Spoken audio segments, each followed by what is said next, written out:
Semakin banyak hal baru yang kita temukan di sekeliling kita hari ini, sekarang maupun masa depan. Sama halnya dengan orang-orang di sekitar kita. Cinta, rasa suka yang membawa kita bisa membuat kita nyaman dan bahagia.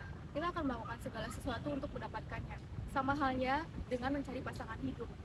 Makhluk hidup ditentukan Tuhan untuk memiliki pasangan.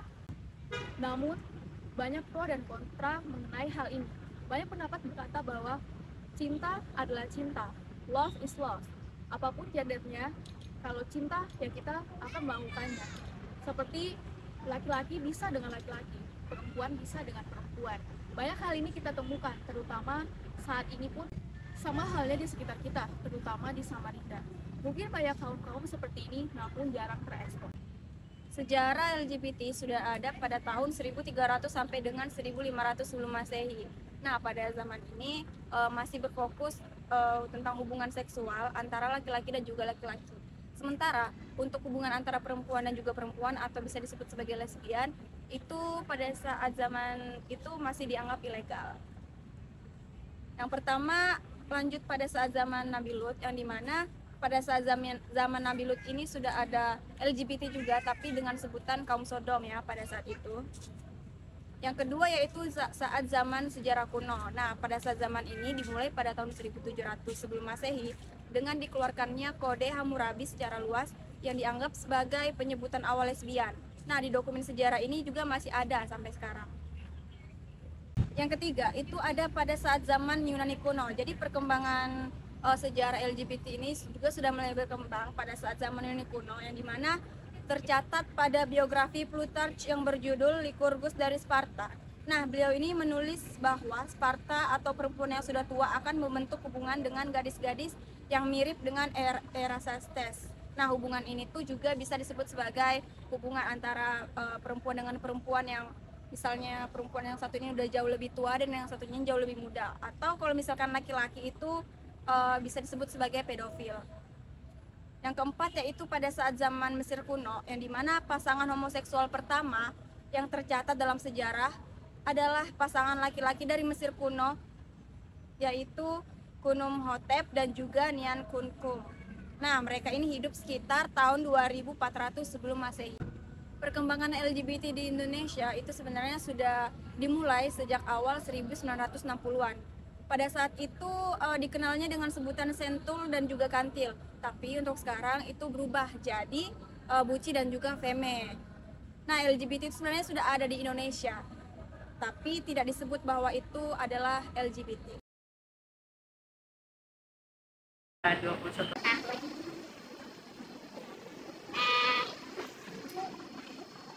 Ketertarikan itu tahunnya itu pas kelas 9 SMP.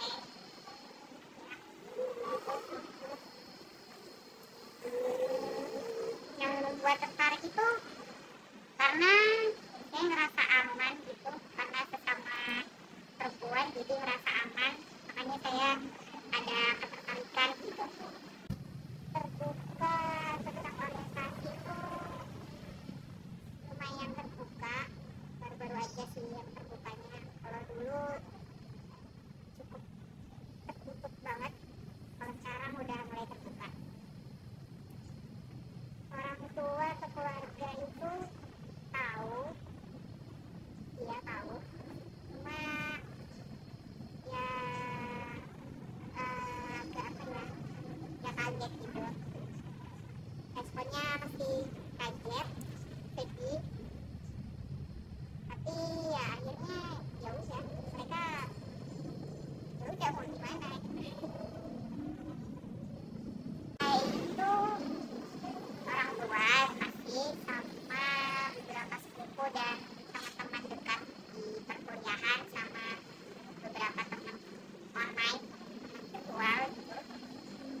karena selama saya baik-baik aja sama mereka ya nggak ada komentar aneh-aneh sih.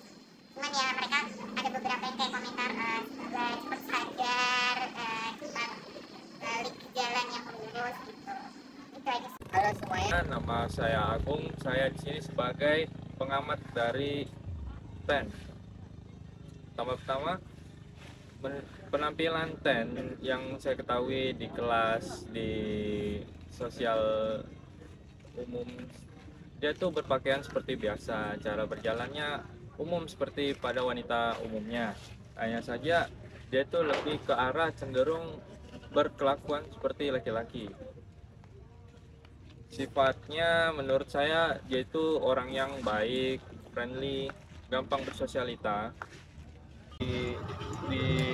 Dengan hadirnya TEN di sekitar lingkungan saya itu menurut saya sangat berpengaruh, cuman tidak merujuk kepada apa yang dia lakuin dalam kehidupan personalnya. Hanya saja dalam bersosialisasi dia itu sangat akrab, terutama kepada laki-laki daripada perempuannya.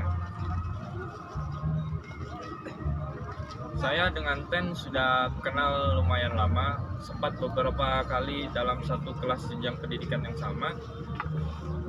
Kami sudah dekat, sudah sering sharing informasi, cerita, dan lain sebagainya, sehingga saya amat dekat dengan saudara TEN. Saya merasa nyaman aja sih, tidak ada kesinggungan antara saya dengan TEN. Dengan dia berada di dekat saya tuh saya merasa enjoy saja, karena dia juga orangnya yang family friendly, gampang juga bersosialisasi. Jadi tidak ada lah masalah pribadi atau personalnya yang mempengaruhi saya. Dari apa yang dia cerita kepada saya, dengan apa yang saya tahu juga di kehidupan nyata, menurut saya TEN belum hubungan dengan lawan jenisnya seperti laki-laki. Cuman dia pernah cerita sedikit, soalnya kalau dia itu pernah dekat dengan laki-laki, dia tuh ngerasa kayak laki-laki itu hanya mempermanfaatkan ini saja. Sedangkan makanya itulah dia kenapa beralih kepada perempuan sebagai pasangan idealnya ketimbang lawan jenisnya. Interaksi dia antara lawan jenis dan sama jenisnya tentu saja ada signifikan yang berbeda. Kalau dalam pertemanan dia lebih cenderung kepada pertemanan ke arah laki-laki, karena dari sifatnya yang agak cenderung tomboy, sehingga dia tuh lebih nyaman bermain bersama laki-laki ketimbang perempuannya. Hanya saja dalam formalitas seperti mengerjakan tugas dan kerjasama dalam kelompok masih tetap terjalin baik dengan yang lainnya. Cukup sekian dari saya Agung sebagai pengamatnya TEN.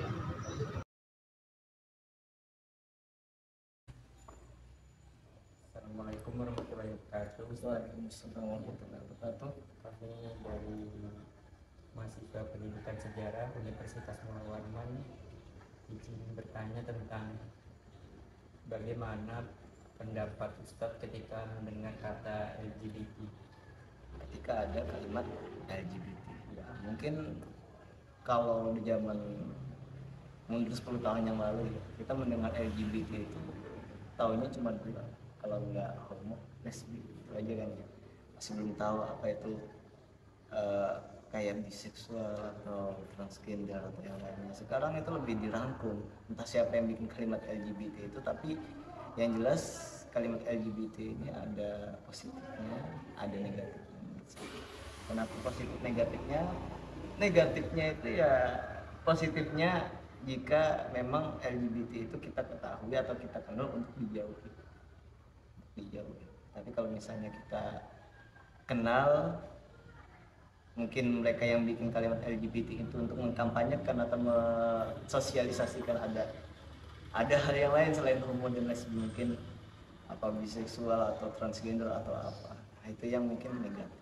Jadi menurut saya ya LGBT itu udah sama-sama kita tahu. Jadi sekarang itu sudah kalimat yang familiar, suatu penyimpangan daripada seks. Terus ini yang pertanyaan kedua, bagaimana tanggapan dari pandangan agama Islam tentang LGBT-nya atau homoseksual ini? Tanggapan Islam mengenai fenomena LGBT. Kita berbicara tentang dasar hukum Islam dulu. Manusia itu memang diciptakan secara berpasang-pasangan. Ada laki-laki, ada manusia. Dan di dalam hukum Islam itu terdapat ada namanya halal, ada namanya haram. Ada juga mubah, ada juga syubhat. Kalau mubah boleh, perkara yang dibolehkan. Semuanya itu berasal dari hukum boleh, kayak misalnya makan boleh, tapi makannya gimana? Kalau makan yang haram jadinya haram, kalau makanan yang halal jadi halal. Tapi kalau itu tadi, kalau masalah syubhat itu hal yang tidak jelas. Yang kita ambil adalah halal dan haram. Manusia diciptakan berpasang-pasangan, dan itu tidak semuanya diizinkan untuk menjalin hubungan secara halal, dan maksudnya cara menghalalkannya itu ya dengan cara-cara seperti menikah. Manusia laki-laki dan perempuan saja jika tidak menikah saja masih dihukumi haram, masih dihukumi sebagai zina, apalagi yang di luar daripada kodrat laki-laki atau kodrat perempuan. Maka walaupun dia bahasanya laki-laki dengan laki-laki dia menikah, maka tetap dihukumi sebagai zina, karena Islam tidak mengatur laki-laki dengan laki-laki, tapi laki-laki dengan perempuan. Seperti itu. Itu secara pandangan Islam secara garis besarnya. Terus Termasuk zina jadinya. bisa Ustaz simpulkan bagaimana LGBT ini dalam pandangan Islam dari semua pertanyaan saya tanyakan tadi, bisa Ustaz simpulkan apa yang menjadi titik besarnya dari pandangan Islam ini tentang LGBT? Yang menjadi titik pandang besar dalam LGBT atau cara menyikapinya. Iya. Cara menyikapinya. Jadi memang kita di LGBT itu kalau dalam hukum Islam itu kita hukumi sebagai zina.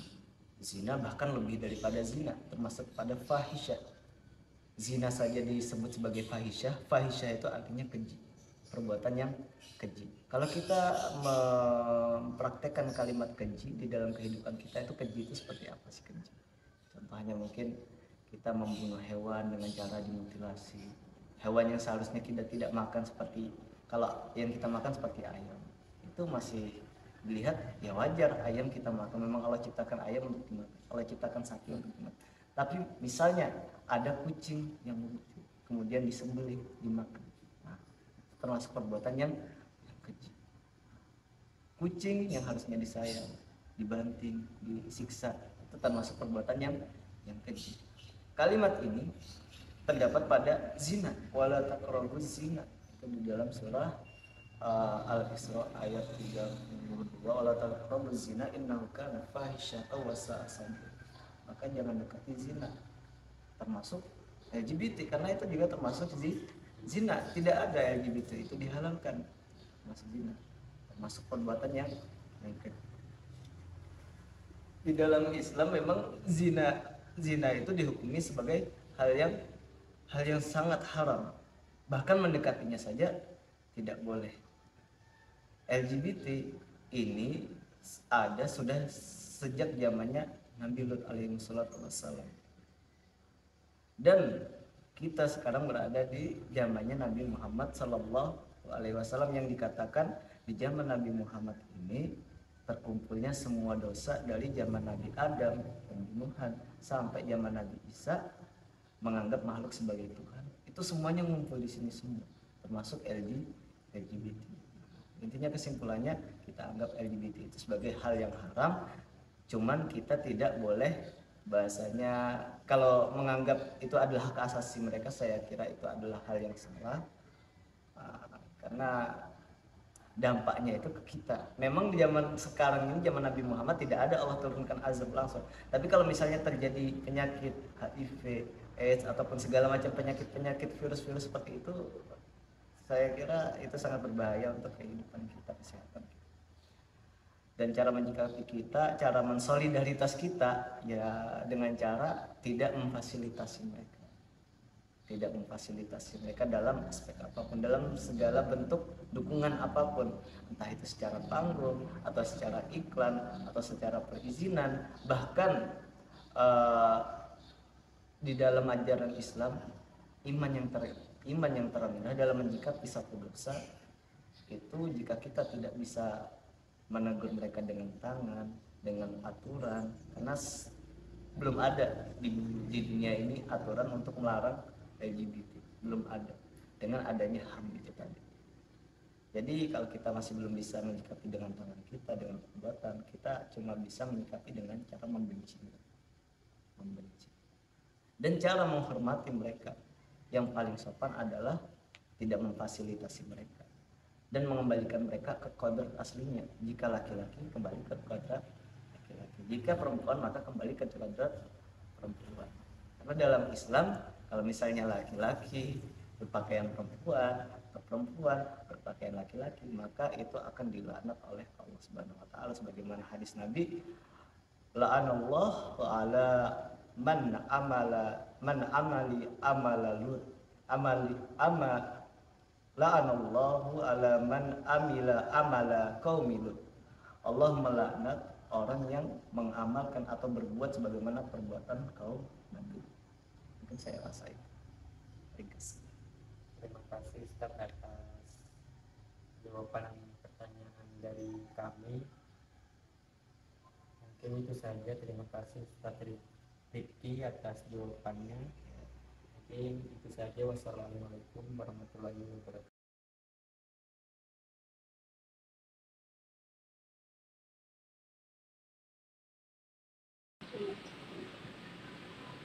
Pengalaman yang pertama adalah bahwa LGBT itu suatu perilaku yang dimiliki oleh sekelompok manusia ya, yang kepada arahnya kepada orientasi seksual yang bisa dikatakan menyimpang. Oh, baik Bu. Itu ya mungkin pendapat Ibu mengenai LGBT. LGBT, Oh, ya. ya. Baik, yang saya langsung saja ke pertanyaan yang kedua. Apakah homoseksual itu dapat disembuhkan? Kalau dapat disembuhkan harusnya iya, karena dia bukan suatu penyakit yang bisa dikatakan penyakit, tetapi keinginan sembuh itu harus dari orang yang bersangkutan. Jadi kalau ditanya apakah homoseksual itu bisa sembuh, harusnya bisa.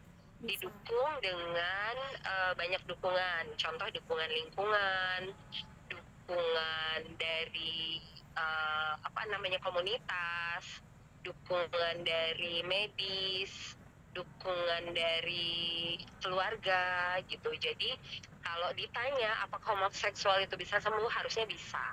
Oh, baik Bu, berarti homoseksual itu bisa disembuhkan ya Bu? Bisa. Oke, baik Bu, pertanyaan yang selanjutnya, apa dampak buruk dari homoseksual itu sendiri atau LGBT ini sendiri Bu? Dampak buruknya gini, jadi kalau kita bicara tentang LGBT itu kita tidak boleh membenci manusianya, tapi yang kita benci atau yang kita hindari adalah penyakitnya atau dampak, terutama kalau bicara dengan saya berarti dampak medis ya. Iya Bu. Karena kalau secara medis, kalau untuk homoseksual sendiri, homoseksual yang LSL ya, yang gay, yang kan LGBT itu ada lesbian, ada gay, Iya. terus itu LG, B-nya biseksual, Iya. T-nya tuh transgender atau waria. Iya. Jadi yang lebih banyak menyebabkan dampak medis secara negatif itu adalah yang gay. Oh iya. Atau lelaki seks lelaki. Baik Bu. Jadi homoseksual itu kan bisa homoseksualnya bisa perempuan, lesbian, Iya. atau dia homoseksualnya laki-laki, Iya. LSL atau gay. Iya. Nah, dampak buruknya adalah pastinya penyebaran HIV, penyebaran penyakit menular seksual sih. Itu lebih banyak disebabkan oleh salah satunya komunitas homoseksual ini. Jadi kalau ditanya apa dampak negatifnya, ya secara medis peningkatan jumlah kasus penyakit menular seksual. Oh, Itu. iya Bu, baik Bu. Oke. Jadi Bu, pertanyaan selanjutnya yang saya ingin tanyakan, apakah ada kasus yang tercatat di Dinas Kesehatan Samarinda ini tentang penyakit HIV yang sudah tadi Ibu jelaskan, dan juga AIDS Oke. yang pelakunya juga dari seorang LGBT? Iya, ada. Kita punya data, kita punya pemegang program HIV. Itu nanti ada ketemu sama Mbak Janah ya. Jadi di Mbak Janah itu ada data pengidap HIV dari LSL ataupun yang dari misalkan dari pekerja seks perempuan ataupun yang dari umum. Jadi maksudnya dia tidak terdeteksi dari komunitas mana, tapi dia terinfeksi HIV dan tercatat kayak gitu. Jadi biasanya kalau untuk HIV itu kita dapatkan dari pemeriksaan mobile VCT atau kita lakukan tes di puskesmas atau di komunitas-komunitas kayak gitu. Dan kebanyakan sekarang yang ikut tes itu adalah gay, jadi yang LSL, lelaki seks lelaki. Oke Bu. Gitu. Oke Bu. Nanti datanya minta sama Mbak Janah ya. Baik Bu. Ini untuk pertanyaan yang terakhir ya Bu. Kesimpulan dari Ibu sendiri tentang atau mengenai LGBT ini Bu. Kesimpulannya adalah LGBT itu kan suatu suatu orientasi seksual. Iya. Jadi kita tidak bisa membenci, sekali lagi saya mengatakan bahwa stigma yang kita bangun adalah kita tidak membenci LGBT, tetapi kita membenci dampaknya, dampak yang diberikan oleh LGBT terutama dalam bidang medis ya. Jadi kalau dari saya secara pribadi dan secara seksi penyakit menular, sejauh ini kami malah berusaha untuk mendekati komunitas-komunitas LGBT. Baik, Bu. Dalam rangka untuk mengendalikan penularan penyakit menular seksual terutama. Jadi kita tidak membenci orangnya, tapi kita mendekati mereka supaya kita bisa mengendalikan penyakit menular seksual yang mungkin ditularkan oleh mereka, gitu. Jadi kalau saran saya untuk LGBT secara umum sih, ya bukannya ingin menerima mereka di lingkungan, tetapi supaya tidak dijauhi aja, karena mereka juga sama kok seperti kita gitu loh. Mereka sama-sama manusia yang punya hak asasi untuk dilindungi. Baik Bu. Terima kasih Bu Dian atas waktunya hari ini. Mohon maaf.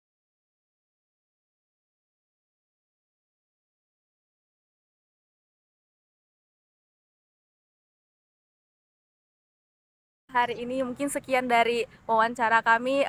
Terima kasih ya Bu. Iya, sama-sama. Ya, Selamat Bu. pagi. Selamat pagi Bu.